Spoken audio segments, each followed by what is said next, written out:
We're in Utah with Ford to drive the all-new Ranger. This is awesome. I'm at it. Here we go.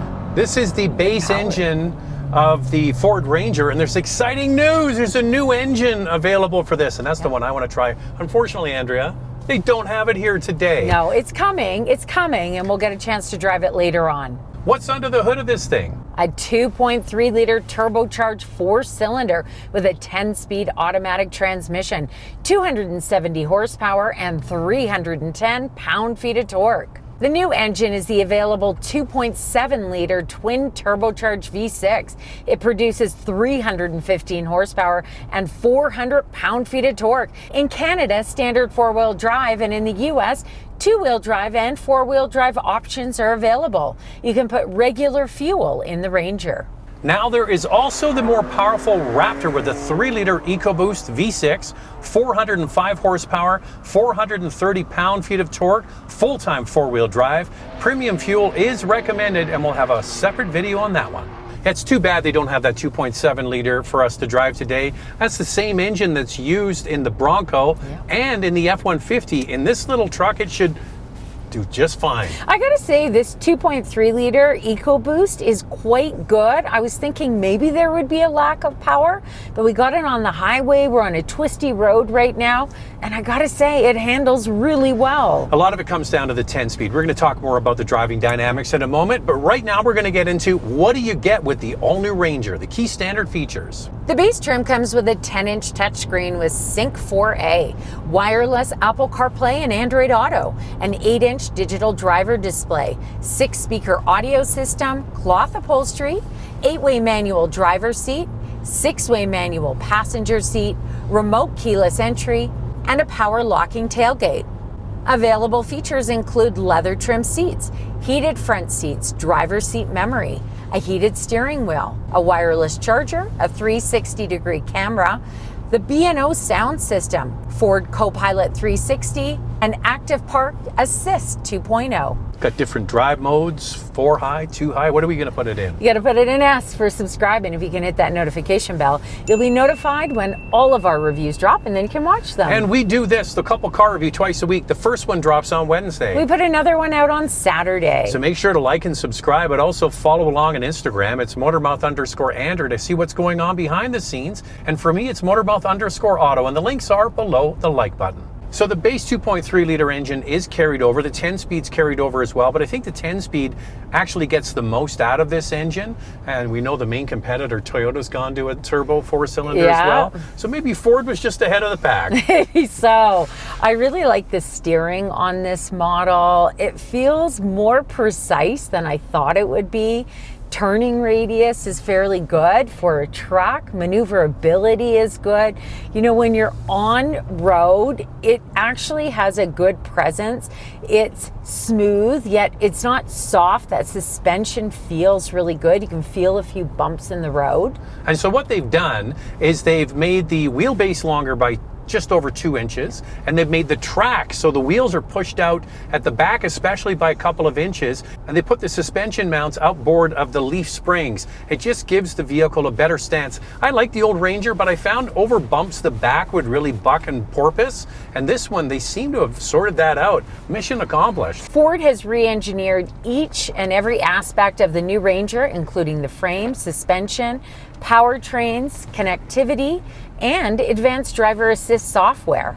Ford engineers improved the truck's fully boxed high-strength steel frame as well. So the front section, that's where the engine cradle is and things like that. That is now hydroformed, and it made it bigger to get that bigger engine in there. I like that, having that V6 available. Big knock on Tacoma is the fact they got rid of the V6, so this is available. It is turbocharged, but a lot of people will like this. This thing is a monster worldwide, so they call it the F-150 of the world markets. So it's not just the best seller in Australia and New Zealand for trucks, it's the best-selling vehicle in New Zealand. And in Europe, it is the best-selling truck as well.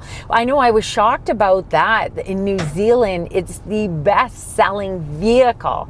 Of course, in North America, Tacoma is #1, but this is an excellent option, and I like the changes that they've made to the Ranger. Well, Andrea tried something fun today, Pro Trailer Backup Assist. This is available on the F-150, and it's a dial you can operate to basically let the vehicle do all the steering for you while you're trailering. How did you like that? Oh man, it was amazing. It really gives you the confidence. You know, when you are backing up into a parking spot and you've got something behind you and there are other people waiting to do the same, you feel a lot of pressure, at least I do.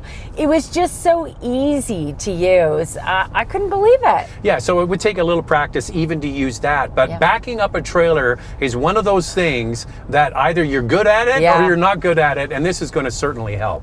Now, of course, there's lots of different packages that you can add to the Ranger. There's an available off-road package. It includes skid plates, an off-road suspension, and an electronic locking rear differential. The terrain management system and Ford Trail control pair with an off-road cluster screen that displays pitch, roll, and steering angle data at a glance. So we did a walk-around video with the North American chief engineer of Ranger. So because this is a world truck, they would have chief engineers for each major market. North America is obviously a big one. And he told us that one of the reasons why people choose Ranger over, say, Tacoma is perceived roughness, build Fort tough, gets the job done, that sort of thing. And I think that with the available upgraded engine and the available Raptor, they're going to really attract new people to this truck. Yeah, well, one of the things that when they did their research is that their customers want the performance in a Ranger, and they're offering that with 3 powertrains. Now, Tacoma has got the hybrid now, and I wonder if Ford will also get into that. They've got one in the F-150. It would be great to see it in the Ranger one day as well. Okay, so this now looks more like the family of vehicles, the F-150, even the Maverick to some extent. The last Ranger had a sort of a rounded, softer look. This is square looking. I kind of like it. Some people think it's not, I don't know. People complain about everything. I think it's totally fine. When you see this on the road, you're going to go, that's the new Ranger. You know, when we were taking pictures of this and we did the walk around video with the chief engineer, there were people coming up to the Ranger and they're like, is this the new Ranger? Wow, I love the look of it. I think it's bolder. It's a little bit more rugged looking. You know, you can pick different grille combinations and appearances. There's a sport package, there's a chrome package, so you can really make the Ranger your own in the way of exterior design. Okay, what we have to just get to right now is the fact that this is the way it comes. Yeah. You get the 4-door, you get the 5-foot bed. They don't have a 2-door with a long bed. They don't have like a little extra cab in the back. This is it. And so what they've decided is, and you know what, Toyota's pretty much done the same thing. Yeah. Is they basically, this is what people buy for the most part, and they're going to super serve those buyers and make the best truck they can for those buyers. And I think it's not a bad way to go. I would like a 6-foot bed. A 5-foot bed is a little limiting. I love the size of this, and I like a 5-foot bed, so this really appeals to me. How many times do you go to the dump, Andrea? I would go to the garden center. Yeah. I'd go to the garden center. I could throw my bike back there. Who goes to I the can dump? do a lot of things on my own. Also, the other thing is that Ford was saying that they're really focusing on reliability and dependability because they have struggled with that. And so it's important for them to streamline this Ranger so that they can send it out. Get it right. Yeah. Get it right. So I think the styling on the outside is fine. You get LED headlamps on this one. You get available projector headlamps on the higher trims. And, you know, I think it looks like a Ford. And I really like the Ranger spelled out in the back in big, bold letters. Overall, I think that Ford did a nice job with the design. It may not be for everyone, but I like the streamlined look. Okay, so in the bed, you have a soft open, and it's got torsion beams in there to help you lift up the tailgate. That's handy. There's also power outlets. There's 400 watts of power in the back. You get a 115, I believe, and also a 12-volt outlet. So if you want to run your espresso machine when camping, Nespresso. You can do it. And look, it also has an available step that holds a 300-pound person, and it's on the side, not at the back of the bed, so it makes things easy to unload or to grab things in and out of the bed. The Ranger has up to 9.3 inches of ground clearance and the Raptor up to 10.7 inches. The Ranger comes with 17-inch wheels and a temporary spare tire. And just like that, abracadabra, we've switched seats. And now we're going to turn our attention to the inside, and we have driven the Tacoma recently, and we're going to drive the hybrid in a few weeks. So this is going to be really good to do kind of a back-to-back. I'm impressed with this, to be honest with you. I think that they've got a big screen in the center. It's either 10 inches. Is this larger one 12? Yeah, 12 inches. Yeah, so the base one's 10, Yep. but it's flush. It's not sticking out. No, I know, it's quite nice. I mean, it's very streamlined and modern looking in here. And guess what? There are some knobs and buttons in here. You've got climate control, you've got a volume knob. You do go into the screen to put on your heated seats, but there's a tab at the bottom that stays there the whole time, so that's quite nice. A good mix of soft touch as well as hard plastic in here, but I like the different textures that Ford used. I mean, a real mix of materials to make it look a little bit more modern. Yeah, and I think one of the highlights for Ford, and we've noticed that because we've been driving a few Fords lately, is their seat comfort's excellent. The seat comfort is good, and their seat heaters, I'm telling you right now, I'm going to go on record, the best bum warmers in the game are Ford. It's a little bit chilly in Salt Lake City right now, and I am just feeling toasty here. Yeah, it's great, and it's got, you know, all the latest technology. We talked about the off-road settings. It's got the trailer assist. You've got digital instrument cluster now in 2 different sizes. Yeah. We talked about the base model and key standard features, and this is the 12-inch one on this one. 12.4-inch digital driver display here. And what's impressive about the interior, first off, I really like the cloth. They went with this to make it a little bit easier to clean. I know it is a lighter material, but it feels good, and of course it heats up quickly. There's tons of storage, whether it's in the door pockets. This is quite large. They really focused on storage. Even here over the glove box, there's another shelf, as well as our model has the wireless charger. So I think that all around, right? It's great for comfort, but also storage. Yeah, but you'll notice one thing. There is no sunroof, moonroof available on any Ranger. This goes right up my alley because if you're a regular viewer, you know I'm not a big fan of sunroofs. Typically, I have them closed, but there will be people that miss it. You know what they'll do, though, at the Ford dealer, Andrea? They'll just walk you over to the F-150 and sell you one of those. But for me, I really like the size of the Ranger, and I would like a moonroof because I probably wouldn't take this off-roading, but I would use it as my daily driver in the city and take it out, like I said, to Garden Center and a few others. So I would have liked to have seen I can't wait for Andrea to get the truck and go to the Garden Center. I'm going to go to the Garden Center. I'm going to get my flowers. I'm going to do all of my bedding. You know what is also impressive is in the back, they changed one major thing. So if you have a small truck like this, the one thing you want to have is flat, dry storage. And sure, you could flip the seat up at the bottom and there's a couple of cubbies there to hide things away. But if you want flat, dry storage, you have to fold the seat down, and it didn't fold down all the way flat. Now it does. So that's nice. You can slide a toolbox or something in the back. Find the seats in the back quite comfortable. The pitch is nice. Typically in a pickup truck, you feel like you're really straight up and down. This one does have a nicer pitch, and also the rear window. You can get a manual or a power opening back there. All right, so let's get into how this compares with Tacoma in terms of space, because, well, I'm going to already say it, it's got more space in the back.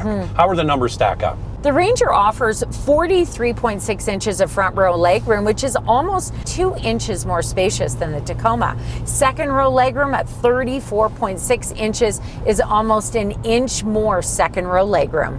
If you just go through a checklist, V6 still available, 2 V6s if you want to include the Raptor. Tacoma, not the case.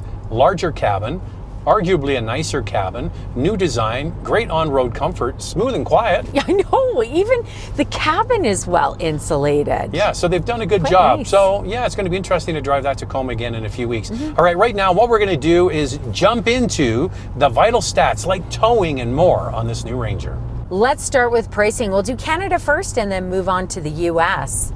The pricing includes freight and PDI. The base XL starts at just over $44,000 Canadian, and the top trim, the Raptor full-time four-wheel drive, is just over $80,000. In the US, the XL two-wheel drive starts at just over $32,500, and the four-wheel drive model just over $36,000. The Raptor full-time four-wheel drive is just over $55,000. Here's the fuel economy for the base 2.3-liter turbo. 11.9 liters per 100 kilometers in the city, 9.8 on the highway. That's 20 miles per gallon city, 24 miles per gallon highway. For the 2.7-liter V6 EcoBoost, it's 12.6 liters per 100 kilometers city, 10.2 on the highway. That's 19 miles per gallon city, 23 miles per gallon highway. The payload of the four-wheel drive is 1,711 pounds. Two-wheel drive is 1,805 pounds. And the towing capacity is up to 7,500 pounds. The warranty is 3 years, 60,000 kilometers, or 36,000 miles. All right, this is a hot category. What else can you buy? For your consideration, 4 vehicles for you to consider. Up first is a Toyota Tacoma with a 2.4-liter turbocharged 4-cylinder, 278 horsepower, and a starting price of just over $50,000. The Nissan Frontier with a 3.8-liter naturally aspirated V6, 310 horsepower, and a starting price of almost $55,000. The Honda Ridgeline with a 3.5-liter V6, 280 horsepower, and a starting price just over $49,000. The Chevrolet Colorado with a 2.7-liter turbo 4-cylinder, 237 horsepower, and an all-wheel drive starting price of $42,000. So there are 4 mid-size pickups for you to consider. Lightning round, 2 things we like, 2 things we like to see improved. Well, I really like the way this Ranger handles. The on-road dynamics are vastly improved. What I'd like to see is a moonroof option. I wish they had brought the 2.7 turbo for us to drive. So that's our review of the all-new Ford Ranger. What do you think of that? Thanks for watching, and if you like what you see, subscribe. See you in the next one.